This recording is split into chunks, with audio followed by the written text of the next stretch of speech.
So we will start with the basic term titration.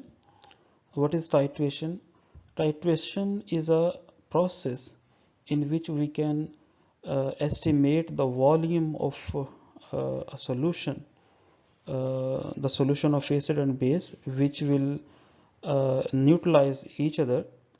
And if they are same strength, they will use equal quantity of the solvent of the solution to neutralize each other. Titration के अंदर अगर हम acid और base को इस्तेमाल कर रहे हैं, अगर उन दोनों की मोलैरिटी या नॉर्मेलिटी दोनों की अगर स्ट्रेंथ सेम है तो एक दूसरे को न्यूट्रलाइज करने के लिए दोनों इक्वल अमाउंट, दोनों इक्वल वॉल्यूम यूज करेंगे if they have the same strength.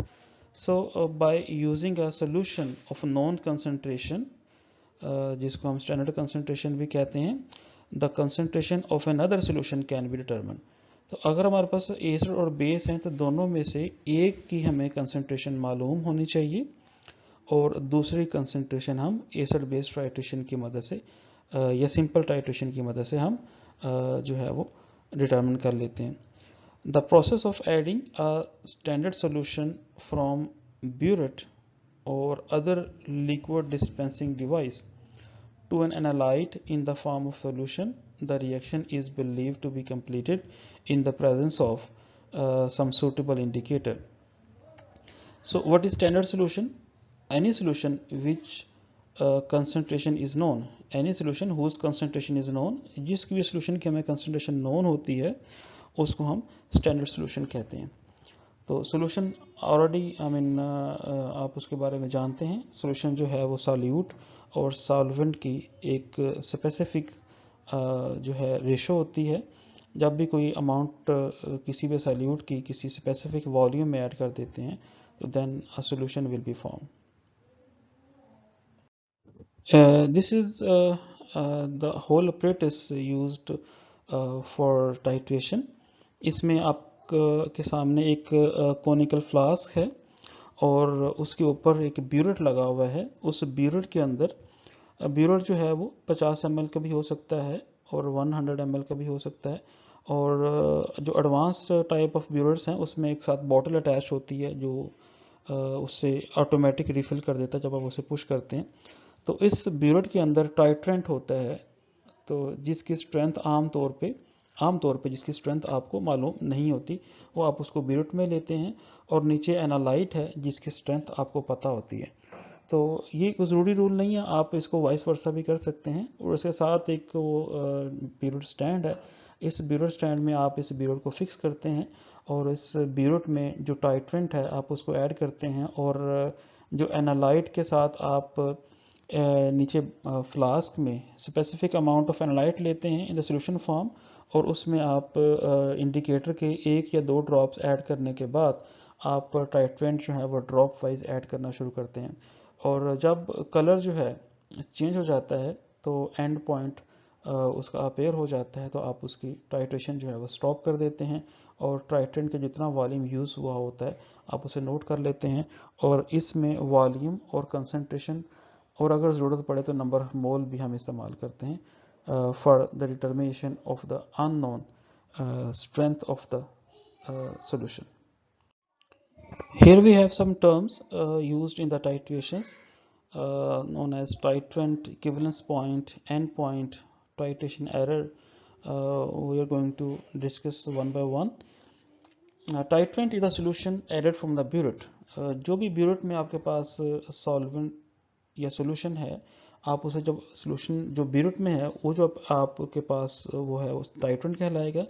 और इक्विवेलेंस पॉइंट क्या होता है? The point in titration process when the amount of titrant is chemically equivalent to the amount of analyte in the sample.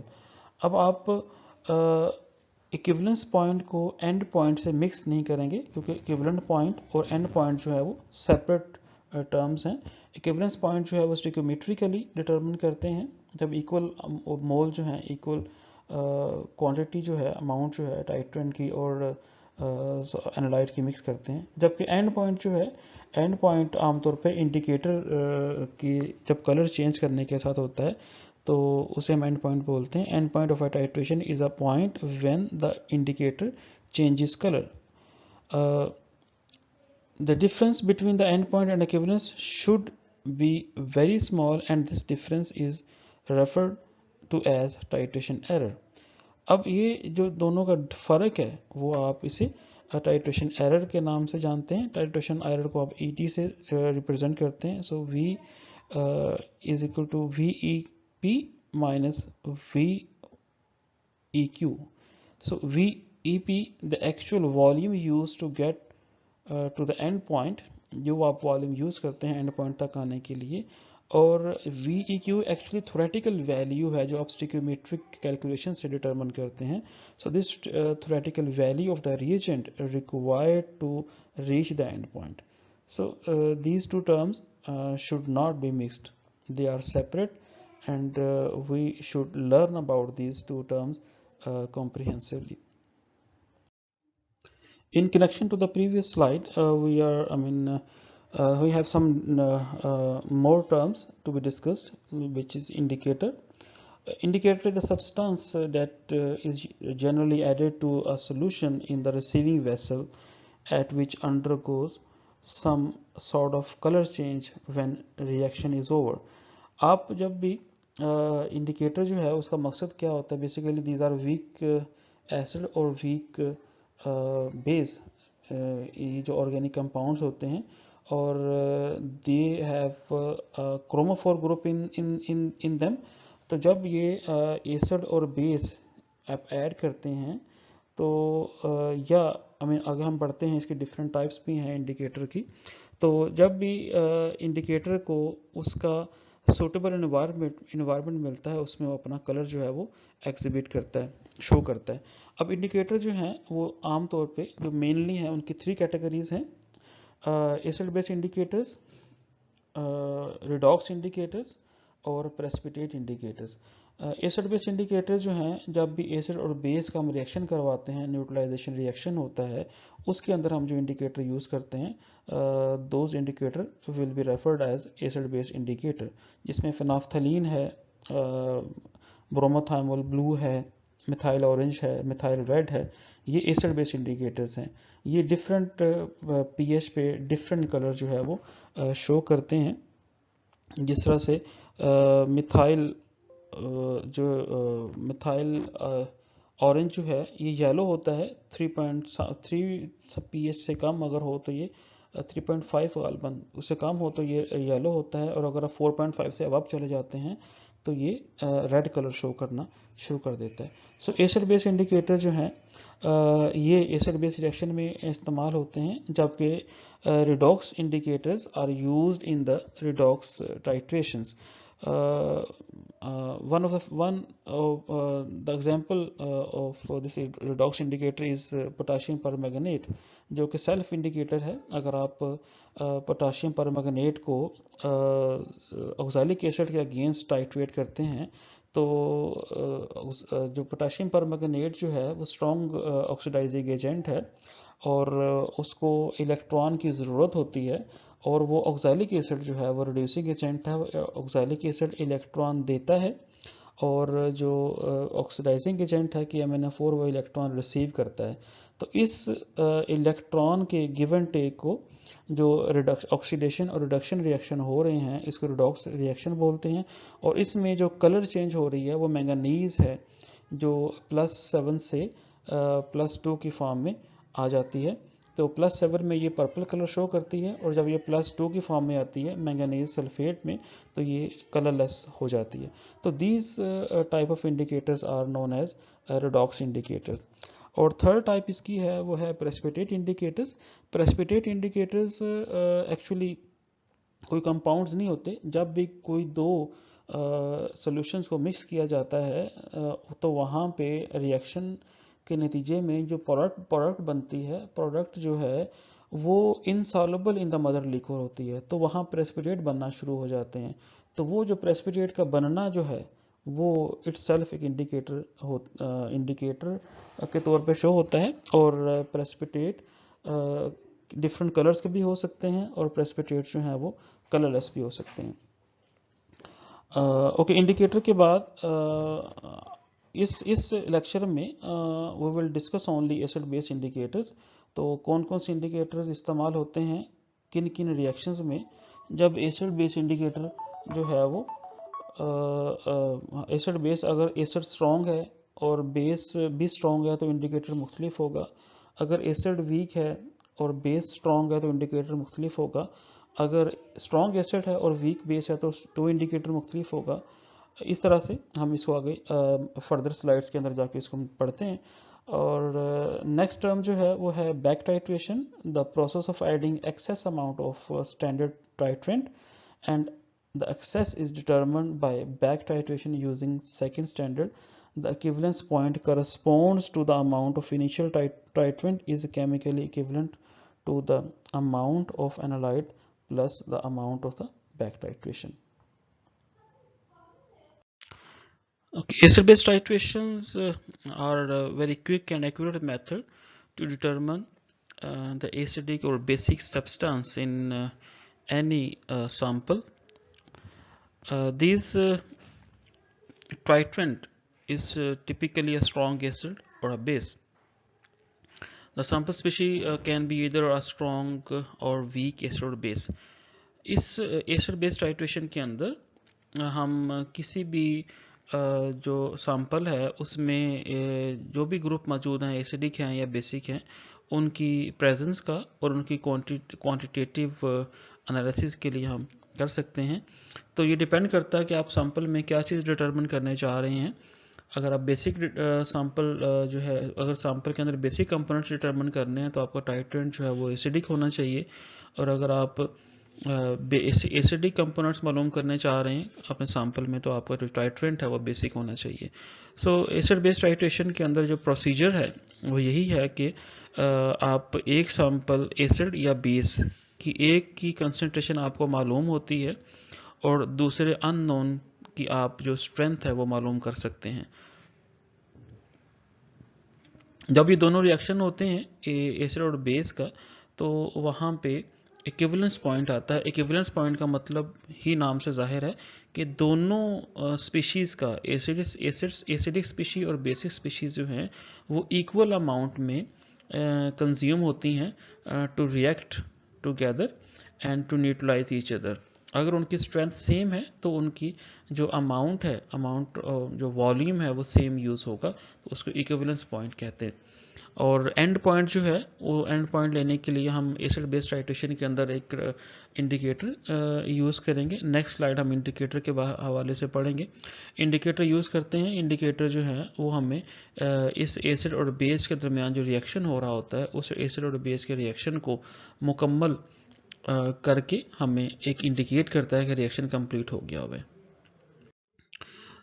Acid base indicator जो होते हैं ये organic week organic acid और basis होते हैं, वीक बेसिस होते हैं। ये इनका काम जो है वो, इनका प्राइमरी ऑब्जेक्टिव ये होता है कि ये रिएक्शन की कंप्लीट होने की इंडिकेशन देते हैं। और दूसरे तरफ से हम ये कह सकते हैं जब एसिड और बेस आपस में मुकम्मल तौर पे न्यूट्रलाइज हो जाते हैं तो हमें जो इंडिकेटर होता है वो एक कलर शो करता है, कलर चेंज हमें शो करता है। So these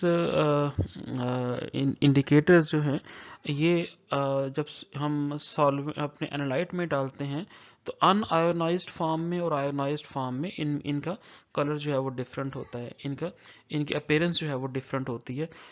if you see at the bottom of the slide, यहाँ पे HIN जो है वो एक प्रोटॉन है जो इंडिकेटर के साथ अटैच है, तो इस वक्त ये अनआयोनाइज्ड फॉर्म में है। और अगर आप राइट तरफ देखें तो प्रोटॉन डोनेट करके इंडिकेटर जो है वो आयोनाइज्ड फॉर्म में आ जाता है। तो आयोनाइज्ड फॉर्म में इसकी जो इसका कलर है वो डिफरेंट होगा। इन अनआयोनाइज्ड और आयोनाइज्ड में इनके कलर जो है अपीयरेंस डिफरेंट होती है।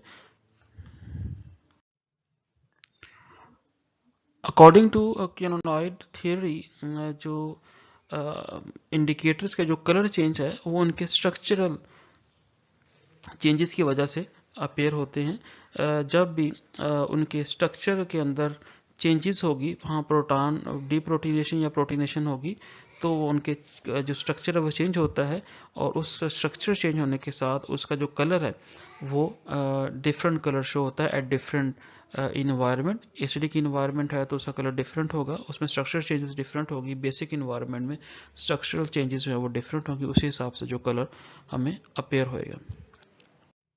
In this slide, we have some representative acid-base indicators which are shown here in this slide with their pK value, pH range, and the color change in acidic environment and basic environment. So if you look at the methyl orange, its pK value is 3.7, while its pH range is 3.2 to 4.2. Similarly, phenolphthalein is pK value 9.3 and its working pH range is 8.2 to 10. So below 8.2, it's colorless, while when you are going to change its pH, it's 8.2. Above 8.2, it's going to color, it's going to impart light pink, and with the increase in pH, its color appearance will be much darker. तो जब 10 point से ज़्यादा होगा तो ये dark pink colour show करना शुरू कर देता है। इस तरह से ये मिथाइल ऑरेंज जो है 3.7 से जब बिलो होगा तो ये रेड, 3.2 से ये 3.2 टू 4.2 इसकी वर्किंग रेंज है। 3.2 से कम होगा तो ये रेड शो करेगा, और 4.2 से ज़्यादा होगा तो ये येलो शो करेगा। इनके दरमियान जो है, इन रेड और येलो के दरमियान जो कलर है वो आना शुरू हो जाता है। इस तरह से ब्रोमो क्रिसोल ग्रीन है, उसकी वर्किंग रेंज 3.8 है। अब ये इस इंडिकेटर्स को सेलेक्ट करने का जो तरीका है वो ये है कि आपने देखना है कि आपका जो इक्विवेलेंस पॉइंट कहाँ पे आ रहा है, किस पीएच के अराउंड आपका जो रिएक्शन कंप्लीट हो रहा है, न्यूट्रलाइजेशन रिएक्शन किस पीएच पे हो रहा है। अगर वो अबाउट 8 और 10 के दरमियान, 8 pH टू 10 pH के दरमियान अगर वो उसका एंड पॉइंट आ रहा है, then you will use phenolphthalein, क्योंकि उसका जो वर्किंग रेंज है वो 8.2 टू 10 है। अगर एंड पॉइंट जो है वो 3 और 4 के अराउंड आ रहा है तो मिथाइल ऑरेंज यूज़ करेंगे।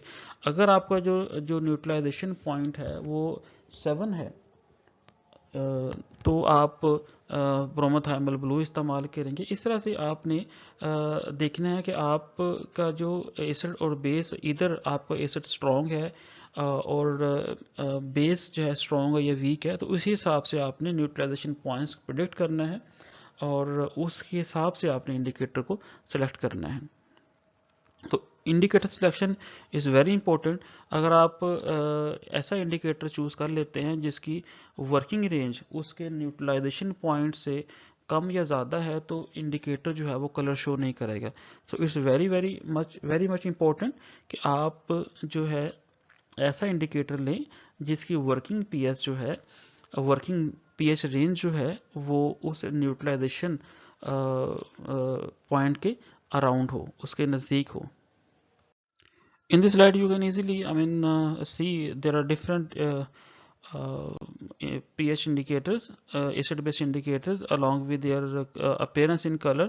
आप देखते हैं फिनोफ्थलीन जो है वो 8.2 से कम आते हैं तो कलरलेस है, और उससे ऊपर जाना शुरू होते हैं तो पिंक की तरफ जाना शुरू हो जाता है। इस तरह बाकी जो है वो आप methyl orange, methyl red, thymol blue, methyl yellow, different indicators इस पिक्चर में दिखाए गए हैं, और जिनकी जो वर्किंग रेंज जो है वो भी साथ शो की गई है। जब एसिड और बेस रिएक्ट करते हैं तो उन एसिड बेस टाइट्रेशन में जो रिएक्शन प्रोसीड हो रहा होता है, उस रिएक्शन के अंदर पीएच वैल्यू जो है वो चेंज हो रही होती है। अब इस चेंज इन पीएच को अगर हम प्लॉट करते हैं वॉल्यूम ऑफ द टाइट्रेंट जो आप ब्यूरेट से ऐड कर रहे हैं, then you will have a acid base titration curve. This acid-base titration curve is very much important to calculate the equivalence point of the reaction. pH meter can be used to monitor pH during the titration, or acid-base indicator can also be used to signal the reaching the equivalence point. Here we have types of acid-base titrations. Acid may be a strong acid or weak acid, or similarly base may be either a strong base or a weak base. So if you are reacting strong acid versus strong base, it's a strong acid versus strong base type, and the second type is strong acid versus weak base. Third one is weak acid versus strong base, and the last type is weak acid versus weak base. We will discuss one by one in upcoming slides. Okay, when you are going to react a strong acid versus strong base, then the equivalence point would be around 7, and indicator that can be used is methyl orange or phenolphthalein. When you are going to react a strong acid versus a weak base, then the equivalence point must be below 7 pH. It should fall in the acidic pH, and then you will use a methyl orange indicator as an indicator in that acid-base reaction. Then if you are using a weak acid to neutralize a strong base, then the ultimate endpoint and equivalence point would be falling in the higher pH, and its pH would be basic. And then for basic reaction, phenolphthalein indicators are used. Okay, in first case, a strong acid will be used to neutralize a strong base. In this reaction, sodium hydroxide, which is taken as a strong base, it will react with a strong acid, which is a hydrochloric acid. Then the neutralization reaction will occur, and you will have a salt, that is sodium chloride. In this strong acid versus strong base titration, there are three nominal regions, which is before equivalence point, at equivalence point, and after equivalence point. Definitely, if you are going to take acid as an analyte, and you are going to take sodium hydroxide as a titrant, then before equivalence point, acid is present in an excess amount, while at equivalence point, mole of both species are equal. That's why this is named as equivalent point. And after equivalence point, definitely over that titration would be named as over titration, and this over titration includes the excess amount of the base in that reaction. So the over titration can be calculated by counting the dilution of the titrant. It would be calculated as according to the given formula. MV M is the molarity of the sodium hydroxide, or normality of the sodium hydroxide, minus MVHCl. M and V are the corresponding strength and the volume of HCl over divided by total volume. If there is an equivalence point that comes at 100 ml and you used 110 ml of base, then it's named as over titration. आपने 10 ml ज़्यादा इस्तेमाल कर लिया, 100 ml पे equivalence point आना चाहिए था 100 ml. अगर 0.1 मोलर आप NaOH ले रहे हैं और 0.1 मोलर ही आप HCl ले रहे हैं, तो 100 ml अगर एसिड यूज़ हो रहा है तो 100 ml ही सोडियम हाइड्रोक्साइड यूज़ होना चाहिए था. लेकिन आप जो है केयरलेसनेस की वजह से आपने ज़्यादा उसमें बेस ऐड कर दिया, तो इसको हम ओवर टाइट्रेशन कहेंगे. और जो ज़्यादा वॉल्यूम यूज़ हुआ है, उसकी जो डाइल्यूशन हुई है टाइट्रेंट की, वो कैसे उसको हम करेंगे, वो अब इस फार्मूला के ज़रिए से आप उसकी कर सकते हैं. तो आप PUH की वैल्यू निकालेंगे जो कि 2.32 आई है, हमने एक सपोज लिया था यहाँ पे. तो इस तरह आप इसकी pH जो है 14, आपको पता है pH plus PUH is equal to 14 होती है. सो इफ अगर आपके पास PUH की वैल्यू है, then you can easily calculate the value of pH by subtracting from the 14. So then you will have a pH value of the overall solution.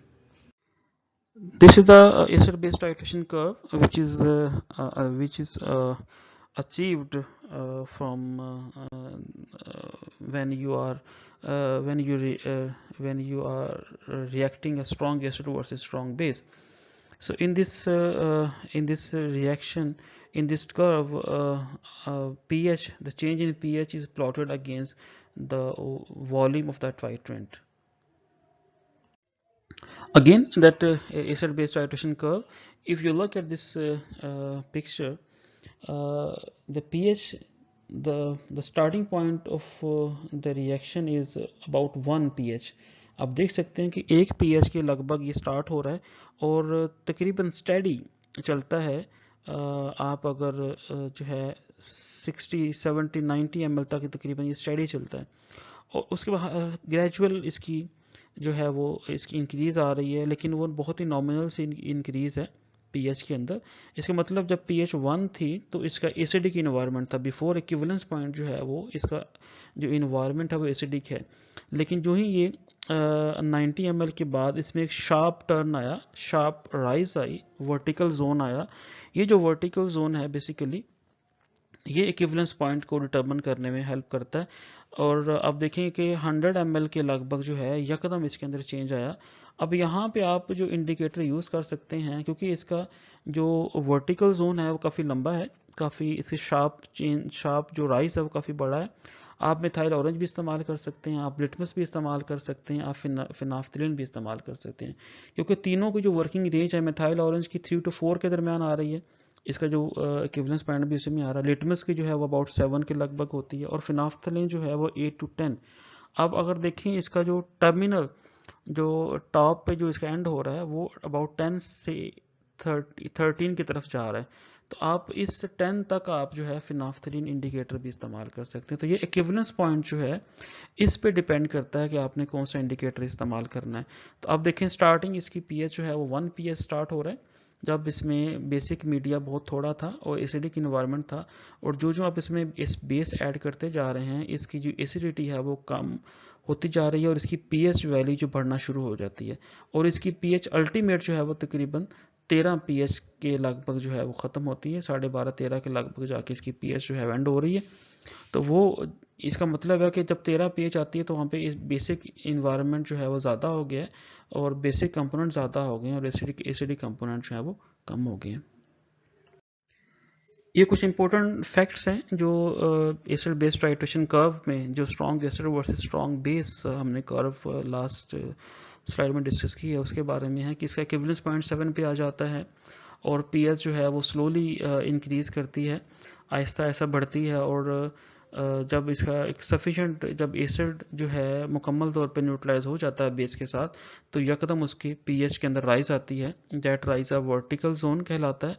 और उस vertical zone के हिसाब से हमने जो इंडिकेटर यूज़ करना है वह उसकी सिलेक्शन करते हैं और इस एसिड बेस जो strong acid versus strong base के लिए हम फिनाफ्थलीन इंडिकेटर आमतौर पर इस्तेमाल करते हैं। Okay, the second case is weak acid, like acetic acid versus a strong base.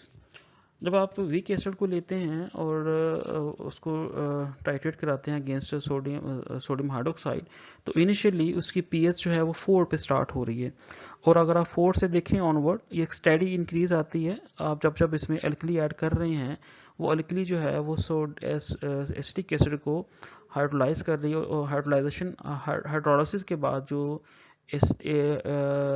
Acetic acid अपना प्रोटॉन सिस्टम में दे देता है तो जो सोडियम हाइड्रोक्साइड है उसको न्यूट्रलाइज कर रही है एसिटिक एसिड को। और अबाउट 25 ml पे देखें 25 ml जो है वो अल्कली यूज़ हुई है तो वहाँ पे एक शार्प टर्न आया और वर्टिकल जोन डेवलप हुआ और यकदम पीएच जो है वो अबाउट 6 से अबाउट 12 तक चलेगी, क्योंकि आप सोडियम हाइड्रोक्साइड यूज़ कर रहे हैं तो यहाँ पे 6 के लगभग जो है 6 टू अबाउट 6.5 टू ऊपर से 7 तक तकरीबन इसका जो इक्विवेलेंस पॉइंट आ रहा है। तो इस इक्विवेलेंस पॉइंट का मतलब है कि इसने इस रेंज में आप 6.5 से लेके आप 11.5 या 12 तक के दरमियान आप इंडिकेटर जिनकी वर्किंग रेंज है आप इनको इस्तेमाल कर सकते हैं। तो यहाँ पे हम फिनाफ्थलीन अगेन हमारे पास एक बेस्ट चॉइस है जो कि 8 to 10 अपना कलर चेंज करती है और उसकी वर्किंग रेंज भी इसके अंदर आती है। तो हम यहाँ पे फेनाफ्थलीन इस्तेमाल करेंगे। और ये जो सोडियम हाइड्रोक्साइड जब एक्सेस अमाउंट में होगा तो इसकी पीएच जो है वो 13 के लगभग चली जाती है। इनिशियली जब सोडियम हाइड्रोक्साइड कम था और एसिटिक एसिड ज़्यादा था तो उसकी पीएच जो है वो 4 से स्टार्ट हो रही थी। यहाँ पे कुछ इंपॉर्टेंट फीचर्स बताए गए हैं जो वीक एसिड और स्ट्रॉन्ग बेस के दरमियान हमने एक टाइट्रेशन कर्व ड्रा की थी, उससे कंक्लूड किए गए हैं। अगर आप जो है वो strong acid versus strong base देखें तो एंड पॉइंट जो था वो 7 के अबाउट आ रहा था। लेकिन जब आपके पास वीक एसिड है तो आपका जो एंड पॉइंट है वो अबव 7 पीएच के लगभग जाके आएगा। और इसमें जो है जितनी कंसनट्रेशन सोडियम एसिटिक एसिड की ज़्यादा होगी उतनी हायर पीएच जो है वो उसका एंड पॉइंट होगा। और फिनाफ्थलीन यहाँ पे हम इस्तेमाल करते हैं आमतौर पे जो इंडिकेटर है। और पीएच मीटर भी आप यूज़ कर सकते हैं for titration of this weak acid versus a strong base. Okay, तीसरा केस हमारे पास है weak base versus strong acid. आप वीक बेस अमोनिया को ले लेते हैं और आपके पास जो स्ट्रॉन्ग एसिड है वो HCl है। इसमें देखें आप इनिशियली आप अगर वीक बेस ले रहे हैं तो आपकी इनिशियली पीएच जो है वो अबाउट 11 से स्टार्ट हो रही है। और जब उसमें आप एसिड ऐड करते हैं तो उसकी पीएच के अंदर एक ग्रेजुअल फॉल आता है, उसकी पीएच जो है वो कम होना शुरू हो जाती है। बेसिक से जो इन्वायरमेंट है वो एसिडिक की तरफ आना शुरू हो जाता है। और अबाउट 6 पीएच 5 to 6 के दरमियान जाके इसका इक्विवेलेंस पॉइंट आता है। और वहाँ पे उस पॉइंट के बाद अगर आप मज़ीद एसिड ऐड करते हैं तो इसकी पीएच जो है वो अबाउट 1 पे आ जाती है, क्योंकि HCl जो है वो उससे पहले अगर आपको याद हो strong acid versus strong base में इसकी पीएच स्टार्ट 1 से हुई थी। तो ये स्टार्ट होता है 11 से और इसकी पीएच फॉल कर जाती है आके 1 पे आके। तो इसमें जो इक्विवेलेंस पॉइंट जो हमारे पास है वो अबाउट 5 to 6। तो यहाँ पर वो इंडिकेटर इस्तेमाल करेंगे जो जिसमें हमारे पास वर्किंग रेंज जो है वो इस इक्विवेलेंस पॉइंट के करीब आ रही हो। Okay, when you react weak acid versus react weak acid against weak base, तो आपके पास जो एसिड बेस कर्व आती है, एसिड बेस टाइट्रेशन कर्व जो आती है उसमें बहुत कुछ शार्प टर्न नहीं आता, एक ग्रेजुअल सी उसमें राइज आ रही है। आप इस एसिडिक एसिड से स्टार्ट करते हैं तो एसिडिक एसिड 4 से इसकी पीएच स्टार्ट हो रही है और एक ग्रेजुअल सा स्टेडी पीएच चेंज आ रही है। और जो कि कुछ शार्प चेंज नहीं आया, हल्का सा इसमें टर्न आया और वहाँ पे जाके अगेन इसकी पीएच जो है वो 10 के अराउंड जाके इसकी एंड हो जाती है। तो इसमें इसका जो इक्विवेलेंस पॉइंट है वो ढूंढना इतना आसान नहीं है। तो इसमें कोई सूटेबल इंडिकेटर आप इस्तेमाल करना मुश्किल है। तो इसलिए इसकी जो पीएच चेंज जो है वो आप पीएच मीटर के थ्रू करेंगे तो वो आपके लिए ज़्यादा फ्रूटफुल साबित होगा।